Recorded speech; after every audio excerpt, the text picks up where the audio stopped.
Middle-earth there was peace for many years, yet the lands were for the most part savage and desolate.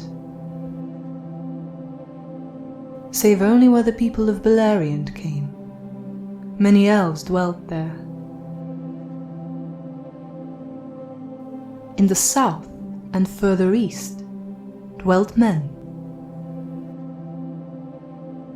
Most of them turned to evil, for Sauron was at work. He looked with hatred on the Eldar, and he feared the men of Númenor, who came back at whiles in their ships to the shores of Middle-earth. But for long he dissembled his mind and concealed the dark designs that he shaped in his heart. Men he found the easiest to sway of all the peoples of the earth, but long he sought to persuade the elves to his service.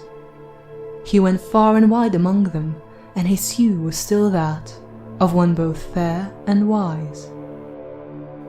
Only to Lindon he did not come, for Gil-galad and Elrond doubted him in his fair seeming, and though they knew not who in truth he was, they would not admit him to that land. Elsewhere the elves received him gladly, for Sauron took to himself the name of Anatar, the Lord of Gifts. They had at first much profit from his friendship. It was in Eregion that the counsels of Sauron were most gladly received, for in that land the Noldor desired ever to increase the skill and subtlety of their works. They learned of him many things, for his knowledge was great. In those days the smiths of Ostin Ethiel surpassed all that they had contrived before. They made Rings of Power.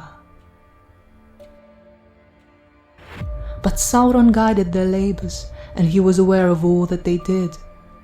The elves made many rings, but secretly Sauron made one ring to rule all others. Sauron forged the one ring in the Mountain of Fire in the Land of Shadow, and while he wore it, he could perceive all the things that were done by means of the lesser rings, and he could see and govern the very thoughts of those that wore them. But as Sauron set the one ring upon his finger, the elves were aware of him. In anger and fear they took off their rings, but he, finding that he was betrayed, and that the elves were not deceived, was filled with wrath.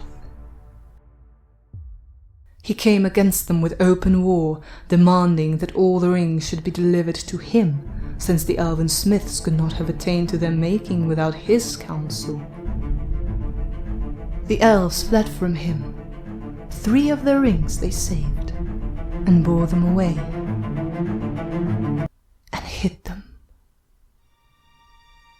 These were the 3 that had last been made, and they possessed the greatest powers.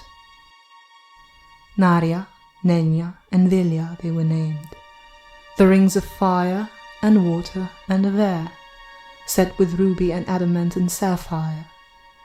Of all the elven rings, Sauron most desired to possess these 3, for those who had them in their keeping could ward off the decays of time and postpone the weariness of the world. But Sauron could not discover them, for they were given into the hands of the wise who concealed them, and never again used them openly while Sauron kept the ruling ring.